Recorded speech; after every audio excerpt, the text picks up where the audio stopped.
शुक्लाम्बरधरं विष्णुं शशिवर्णं चतुर्भुजं प्रसन्नवदनं ध्यायेत् सर्वविघ्नोपशान्तये। यस्य त्विरदवक्त्राद्या पारिषद्या परिषतं विघ्नं निघ्नन्ति सततं विश्वक्सेनं तमाश्रये। व्यासं वसिष्ठनप्तारं शक्ते पौत्रमकल्मषं पराशरात्मजं वन्दे सुखतातं तपोनिधिं। व्यासाय विष्णुरूपाय व्यासरूपाय विष्णवे नमो वै ब्रह्मनिधये वासिष्ठाय नमो नमः। अविकाराय शुद्धाय नित्याय परमात्मने सदैकरूपरूपाय विष्णवे सर्वजिष्णवे। यस्य स्मरणमात्रेण जन्मसंसारबन्धनात् विमुच्यते नमस्तस्मै विष्णवे प्रभविष्णवे। ॐ नमो विष्णवे प्रभविष्णवे। श्रीवैशम्पायन उवाच श्रुत्वा धर्मानशेषेण पावनानि च सर्वशः युधिष्ठिरः शान्तनवं पुनरेवाभ्यभाषत। युधिष्ठिर उवाच किमेकं दैवतं लोके किं वाप्येकं परायणं स्तुवन्तः कमच्चन्तः प्राप्नुयुर्मानवाः शुभम्। को धर्मः सर्वधर्माणां भवतः परमो मतः किं जपन्मुच्यते जन्तुर्जन्म संसारबन्धनात्। श्रीभीष्म उवाच जगत्प्रभुं देवदेवमनन्तं पुरुषोत्तमं स्तुवन्नाम सहस्रेण पुरुषः सततोत्थितः। तमेव चार्चयन्नित्यं भक्त्या पुरुषमव्ययम् ध्यायन् स्तुवन् नमस्यंश्च याजमानस्तमेव च। अनादिनिधनं विष्णुं सर्वलोकमहेश्वरं लोकाध्यक्षं स्तुवन्नित्यं सर्वदुःखातिगो भवेत्। ब्रह्मण्यं सर्वधर्मज्ञं लोकानां कीर्तिवर्धनं लोकनाथं महद्भूतं सर्वभूतभवोद्भवम्। एष मे सर्वधर्माणां धर्मोऽधिकतमो मतः यद्भक्त्या पुण्डरीकाक्षं स्तवैरर्चेन्नरः सदा। परमं यो महत्तेजः परमं यो महत्तपः परमं यो महद्ब्रह्मा परमं यः परायणं पवित्राणां पवित्रं यो मङ्गलानां च मङ्गलम् दैवतं दैवतानां च भूतानां यो व्ययः पिता यतः सर्वाणि भूतानि भवन्त्यादियुगागमे यस्मिंश्च प्रलयं यान्ति पुनरेव युगक्षये तस्य लोकप्रधानस्य जगन्नाथस्य भूपते विष्णोर्नाम सहस्रं मे शृणु पापभयापहम्। यानि नामानि गौणानि विख्यातानि महात्मनः ऋषिभिः परिगीतानि तानि वक्ष्यामि भूतये। ऋषिर्नाम्नां सहस्रस्य वेदव्यासो महामुनिः छन्दोनुष्टुप् तथा देवो भगवान् देवकीसुतः अमृतांशोद्भवो बीजं शक्तिर्देवकीनन्दनः त्रिसामा हृदयं तस्य शान्त्यर्थे विनियुज्यते। विष्णुं जिष्णुं महाविष्णुं प्रभविष्णुं महेश्वरम् अनेकरूपदैत्यान्तं नमामि पुरुषोत्तमम्। अस्य श्रीविष्णोर्दिव्यसहस्रनामस्तोत्रमहामन्त्रस्य श्रीवेदव्यासो भगवान् ऋषिः अनुष्ठुप् छन्दः श्रीमहाविष्णुः परमात्मा श्रीमन्नारायणो देवता अमृतांशोद्भवो भानुरिति बीजं देवकीनन्दन स्रष्टेति शक्तिः उद्भवः शोभनो देव इति परमो मन्त्रः शङ्खभ्रुन्नन्दके चक्रेति कीलकम् साङ्खधन्वा गदाधर इत्यस्त्रम् रताङ्गपाणिरक्षोभ्य इति नेत्रम् त्रिसामा सामगः सामेति कवचम् आनन्दं परब्रह्मेति योनिः ऋतुः सुदर्शनः काल इति दिग्बन्धः श्रीविश्वरूप इति ध्यानम् श्रीमहाविष्णुप्रीत्यर्थे सहस्रनाम जपे विनियोगः। ध्यानम् क्षीरोदन्मत्प्रदेशे शुचिमणिविलसत्सैकते मौक्तिकानां माला क्लुप्तासनस्थः स्फटिकमणिनिभैर्मौक्तिकैर्मण्डिताङ्गः शुभ्रैरभ्रैरदभ्रैरुपरि विरचितैर्मुक्तपीयूषवशै आनन्देन पुनीयादरिनलिनगदां शङ्खपाणिर्मुकुन्दः भूपादौ यस्य नाभिर्वियदसुरनिलश्चन्दसूर्यौ च नेत्रे कर्णावासा शिरोध्वैर्मुखमपि दहनो यस्य वास्तेयमब्धिः अन्तस्थं यस्य विश्वं सुरनरखगगो भोगि गन्धर्वदैत्यैः चित्रं रम्यते तं त्रिभुवनवपुषं विष्णुमीशं नमामि। ॐ श्रीभगवते वासुदेवाय। शान्ताकारं भुजगशयनं पद्मनाभं सुरेशं विश्वाकारं गगनसदृशं मेघवर्णं शुभाङ्गं लक्ष्मीकान्तं कमलनयनं योगिहृद्धान्नगम्यं वन्दे विष्णुं भवभयहरं सर्वलोकैकनाथं मेघश्यामं पीतकौसेयवासं श्रीवत्साङ्कं कौस्तुभोद्भासिताङ्गं पुण्योपेतं पुण्डरीकायताक्षं विष्णुं वन्दे सर्वलोकैकनाथम्। नमः समस्तभूतानामादिभूताय भूभृते अनेकरूपरूपाय विष्णवे प्रभविष्णवे सशङ्खचक्रं सकिरीटकुण्डलं सपेतवस्त्रं सरसीरुहेक्षणं सहारवक्षस्थलशोभिकौस्तुभं नमामि विष्णुं शिरसा चतुर्भुजम्। छायायां पारिजातस्य हेमसिंहासनोपरि आसीनमम्बुदस्याममायताक्षमलङ्कृतं चन्द्राननं चतुर्बाहुं श्रीवत्साङ्कितवक्षसं रुक्मिणी सत्यभामाभ्यां सहितं कृष्णमाश्रये। ॐ विश्वं विष्णुर्वषट्कारो भूतभव्यभवत्प्रभुः भूतकृद्भूतभृद्भावो भूतात्मा भूतभावनः भूतात्मा परमात्मा च मुक्तानां परमागतिः अव्ययः पुरुषः साक्षी क्षेत्रज्ञोऽक्षर एव च योगो योगविदां नेता प्रधानपुरुषेश्वरः नारसिंहवपुः श्रीमान् केशवः पुरुषोत्तमः सर्वशिवस्थाणुर्भूतादिर्निधिरव्ययः सम्भवो भावनो भर्ता प्रभवः प्रभुरीश्वरः स्वयंभू शम्भुरादित्यः पुष्कराक्षो महास्वरः अनादिनिधनो धाता विधाता धातुरुत्तमः अप्रमेयो हृषीकेशः पद्मनाभो मरप्रभुः विश्वकर्मा मनुस्त्वष्टा स्थविष्ठस्थविरो ध्रुवः अग्राह्य शाश्वतः कृष्णो लोहिताक्षः प्रतर्दनः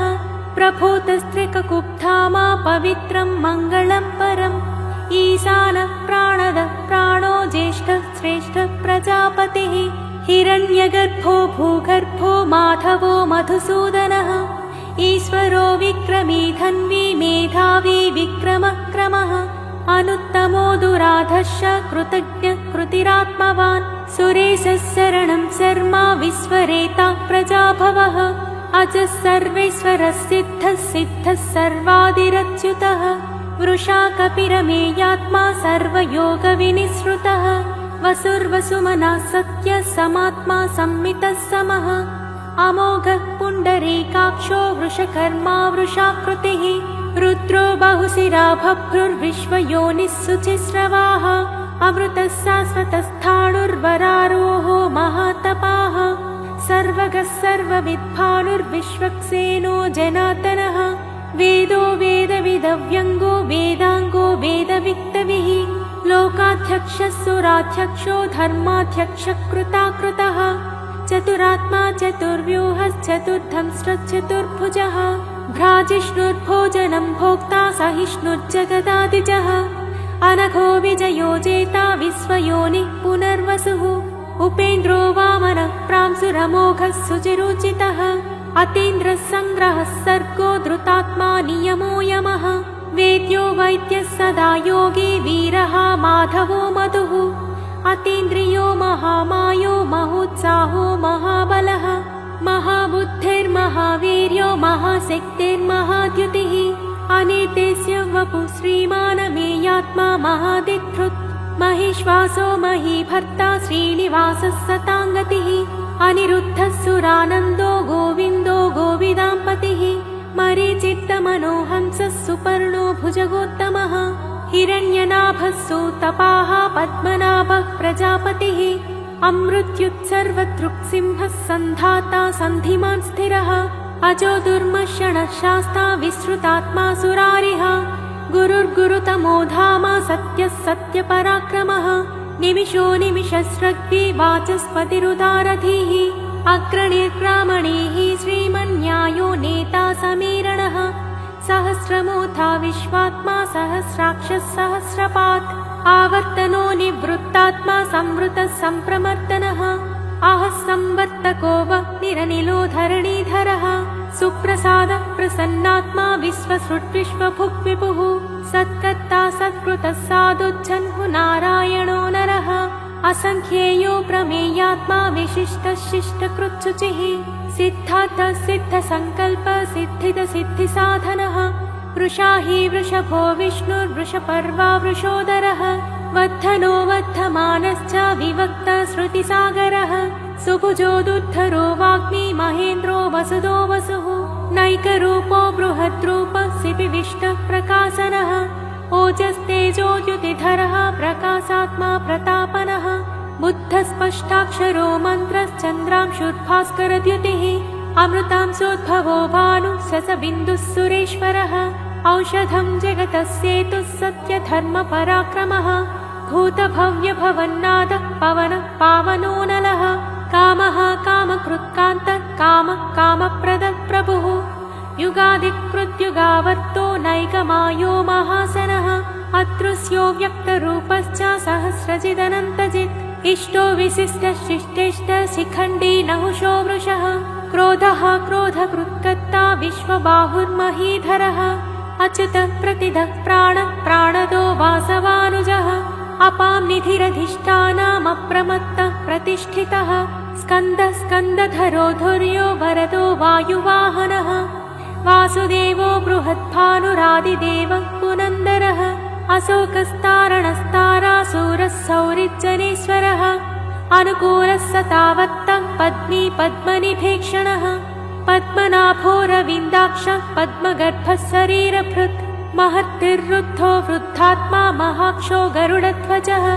अतुलः सरभो भीमः समयज्ञो हरिर्हरिः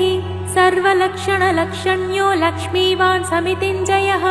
विक्षरो रोहितो मार्गो हेतुर्दामोदरः सहः महीधरो महाभागो वेगवानमितासनः उद्भवक्षोभणो देव श्रीगर्भः परमेश्वरः करणं कारणं कर्ता विकर्ता गहनो गुहः व्यवसायो व्यवस्थानः संस्थानः स्थानदो ध्रुवः परत्ते परमस्पष्टस्तुष्टः पुष्टः सुभेक्षणः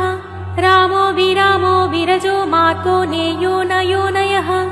वीरः शक्तिमतां श्रेष्ठो धर्मो धर्मविदुत्तमः वैकुण्ठः पुरुषः प्राणः प्राणदः प्रणवः पृथुः हिरण्यगर्भः शत्रुघ्नो व्याप्तो वायुरथोक्षजः ऋतुः सुदर्शनः कालः परमेष्ठे परिग्रहः उग्रः संवत्सरो दक्षो विश्रामो विश्वदक्षिणः विस्तारस्थावरस्थाणुः प्रमाणं बीजमव्ययम् अर्थोऽनर्थो महाकोशो महाभोगो महाधनः अनिर्विन्नस्थविष्टो भूधर्मयूपो महामकः नक्षत्रनेमिर्नक्षत्री क्षमः क्षामः समीहनः यज्ञयुज्यो महेज्यश्च क्रतुः सत्रं सताङ्गतिः सर्वदर्शी विमुक्तात्मा सर्वज्ञो ज्ञानमुत्तमम् सुव्रतः सुमुखः सूक्ष्मः सुघोषः सुखदः सुहृत् मनोहरो जितक्रोधो वीरबाहुर्विदारणः स्वापनस्ववसो व्यापी नैकात्मा नैककर्मकृत् वत्सरो वत्सलो वत्सी रत्नगर्भो धनेश्वरः धर्मगुप्धर्मकृद्धर्मी सदसत्करमक्षरम् अविज्ञाता सहस्रांशुर्विधाता कृतलक्षणः गभस्तिनेमिः सत्त्वस्तः सिंहो भूतमहेश्वरः आदिदेवो महादेवो देवेशो देवभृद्गुरुः उत्तरो गोपतिर्गोप्ता ज्ञानगम्यः पुरातनः शरीरभूतभृद्भोक्ता कपीन्द्रो भूरि दक्षिणः सोमपोमृतपः सोमः पूरिजित्तुरुसत्तमः विनयोजयः सत्यसन्धो दासार्हः सात्वतां पतिः जीवो विनयिता साक्षी मुकुन्दो मितविक्रमः अम्भोनिधिरनन्तात्मा महोदधिसयोऽन्तकः अजो माहार्ष स्वाभाव्योदिता मित्रः प्रमोदनः आनन्दो नन्दनो नन्दः सत्यधर्मा त्रिविक्रमः महर्षिः कपिलाचार्यः कृतज्ञो मेदिनीपतिः त्रिपदस्त्रिदशाध्यक्षो महाशृङ्गः कृतान्तकृत् महावराहो गोविन्दः सुषेणः कनकाङ्गदी गुह्यो गभीरो गहनो गुप्तश्चक्रगदाधरः मेधास्वाङ्गोजितः कृष्णो दृढः सङ्कर्षणोच्युतः वरुणो वारुणो वृक्षः पुष्कराक्षो महामनाः भगवान् भगहानन्दी वनमाली हलायुधः आदित्यो ज्योतिरादित्यः सहिष्णुर्गतिसत्तमः सुधन्वा खण्डपरशुर्तारुणो द्रविणप्रदः दिवि स्पृक् सर्वदृग्व्यासो वाचस्पतिरयो निजः त्रिसामा सामगः सामा निर्वाणं भेषजं विशक् सन्न्यासकृच्छमः शान्तो निष्ठा शान्तिः परायणम् शुभाङ्गः शान्तिदस्रष्टा कुमुदः कुवलेशयः गोहितो गोपतिर्गोप्ता वृषभाक्षो वृषप्रियः अनिवर्ती निवृत्तात्मा संक्षेप्ता क्षेमकृच्छिवः श्रीवत्सवक्षा श्रीवासः श्रीपति श्रीमताम्बरः श्रीधः श्रीस श्रीनिवास श्रीनिधि श्रीविभावनः श्रीधरः श्रीकरः श्रेयः श्रीमान् लोकत्रयाश्रयः स्वक्षस्वङ्गः सतानन्दो नन्दिज्योतिर्गणेश्वरः विजितात्मा विधेयात्मा सत्कीर्तिश्चिन्न संशयः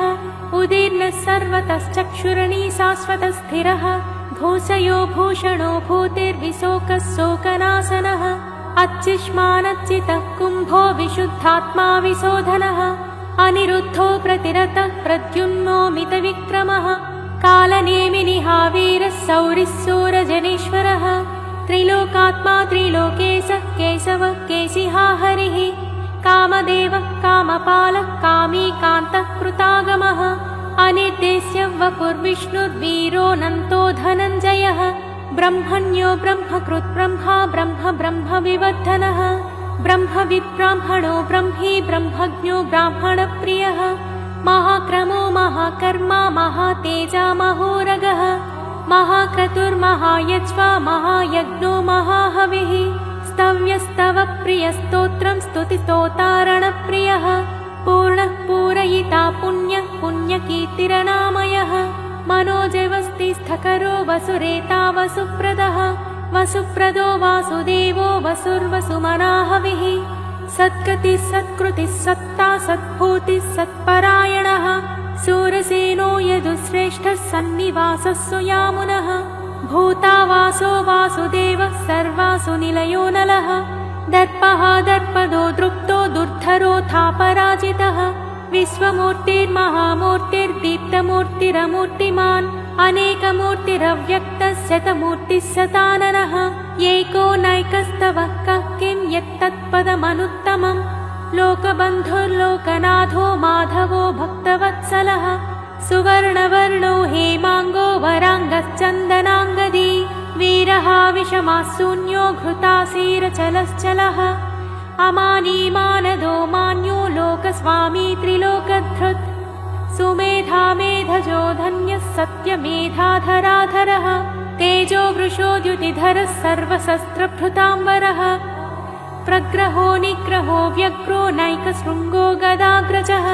चतुर्मूर्तिश्चतुर्बाहुश्चतुर्व्यूहश्चतुर्गतिः चतुरात्मा चतुर्भावश्चतुर्वेदविदेकपात् सुमावर्तो निवृत्तात्मा दुर्जयो दुरतिक्रमः दुर्लभो दुर्गमो दुर्गो दुरावासो दुरारिः शुभाङ्गो लोकसारङ्गः सुतन्तुस्तन्तुवर्धनः इन्द्रकर्मा महाकर्मा कृतकर्मा कृतागमः उद्भवः सुन्दरः सुन्दो रत्ननाभः सुलोचनः अर्को वाजसनः शृङ्गी जयन्तः सर्वविजयी सुवर्णबिन्दुरक्षोभ्यः सर्वभागीश्वरेश्वरः महाह्रदो महागर्तो महाभूतो महानिधिः कुमुदः कुन्दरः कुन्दपज्जन्यः पावनोऽनिलः अमृतांसोऽमृतवपुः सर्वज्ञः सर्वतोमुखः सुलभः सुव्रतः सिद्धः शत्रुजिच्चत्रुतापनः न्यग्रोधोदुम्बरो स्वक्तश्चाणूरान्ध्रनिषूदनः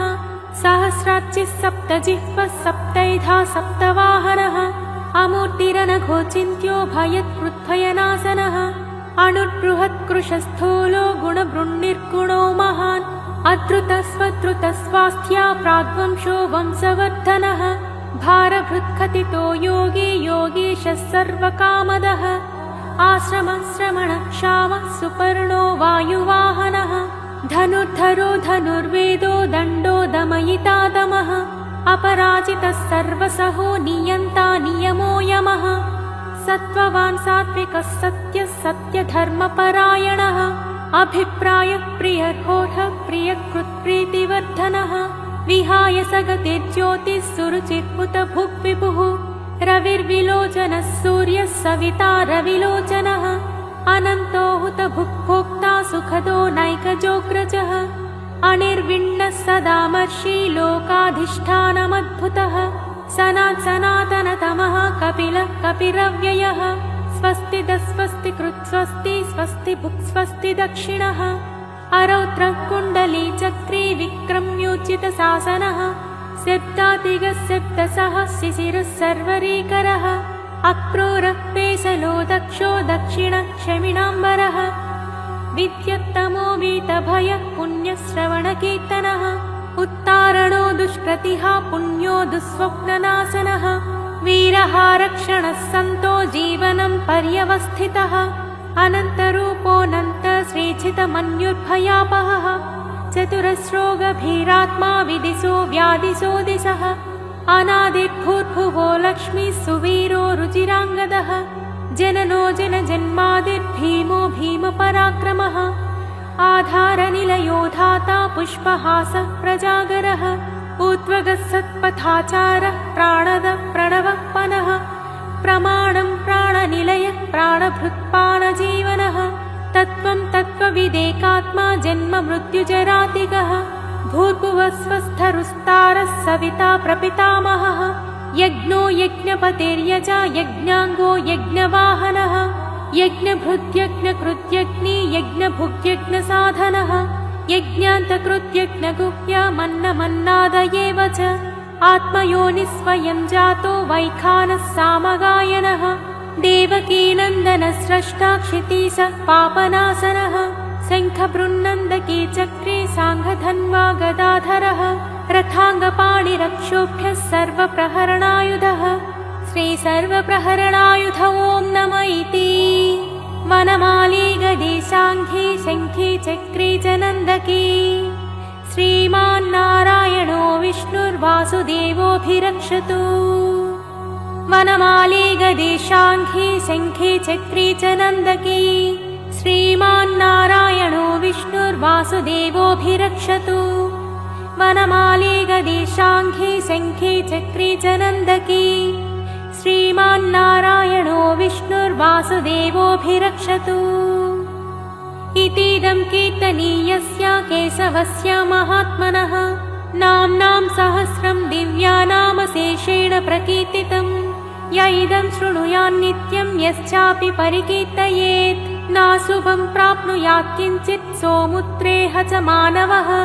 वेदान्तगो ब्राह्मणः स्यात् क्षत्रियो विजयी भवेत् वैश्यो धनः समृद्धः स्यात् शूद्रः सुखमवाप्नुयात् धर्मार्थी प्राप्नुयात् धर्ममर्थार्थी चार्थमाप्नुयात् कामानवाप्नुयात् कामी प्रजार्थी चाप्नुयात् प्रजाः भक्तिमान्यः सदोत्थाय शुचिस्तद्गतमानसः सहस्रं वासुदेवस्य नाम्नामेतत् प्रकीर्तयेत् यशः प्राप्नोति विपुलं याति प्राधान्यमेव च अचलां श्रियमाप्नोति श्रेयः प्राप्नोत्यनुत्तमम् न भयं क्वचिदाप्नोति वीर्यं तेजश्च विन्दति भवत्यरोगो द्युतिमान् बलरूपगुणान्वितः रोगार्तो मुच्यते रोगात् बद्धो मुच्येत बन्धनात् भयान्मुच्येत भीतस्तु मुच्येतापन्नापदः दुर्गान्यतितरत्यासु पुरुषः पुरुषोत्तमम् स्तुवन्नाम सहस्रेण नित्यं भक्तिसमन्वितः वासुदेवाश्रयो मत्यो वासुदेवपरायणः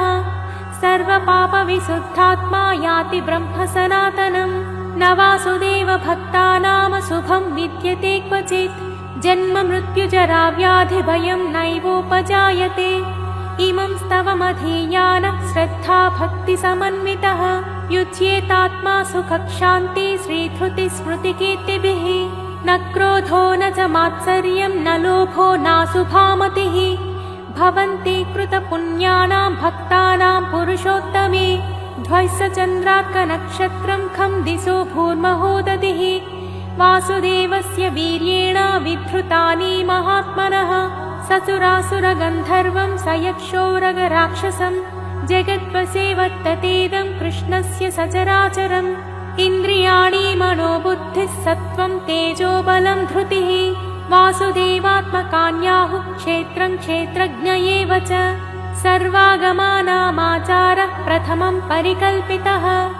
आचारप्रभवो धर्मो धर्मस्य प्रभुरच्युतः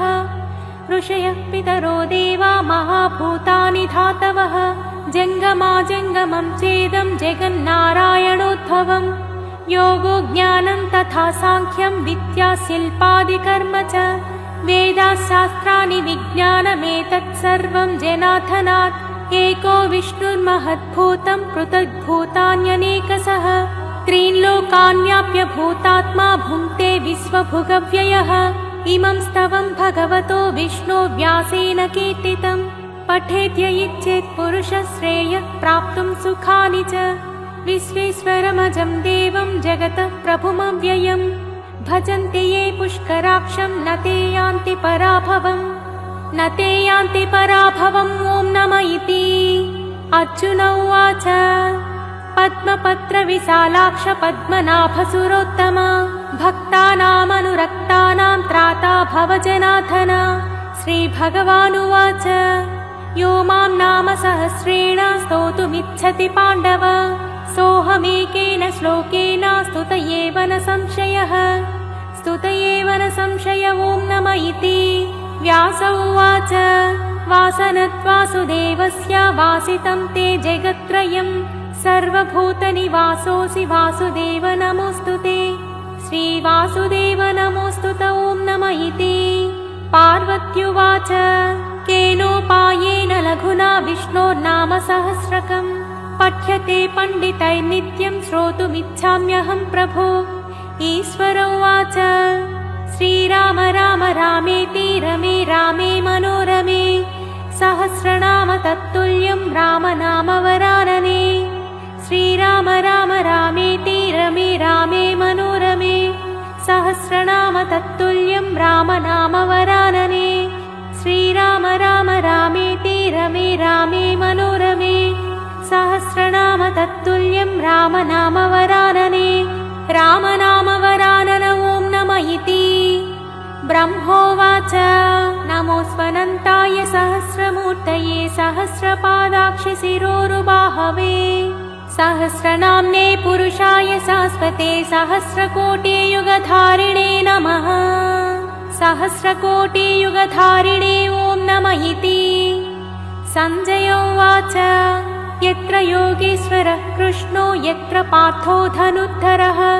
तत्र श्रीर्विजयो भूतिर्ध्रुवा नीतिर्मतिर्मम श्रीभगवानुवाच अनन्याश्चिन्तयन्तो मां ये जनाः पर्युपासते तेषां नित्याभियुक्तानां योगक्षेमं वहाम्यहम् परित्राणाय साधूनां विनाशाय च दुष्कृताम् धर्मसंस्थापनार्थाय सम्भवामि युगे युगे आत्ता विषण्णाः शिथिलाश्च भीताः घोरेषु च व्याधिषु वर्तमानाः सङ्कीर्त्य नारायणशब्दमात्रं विमुक्तदुःखा सुखिनो भवन्ति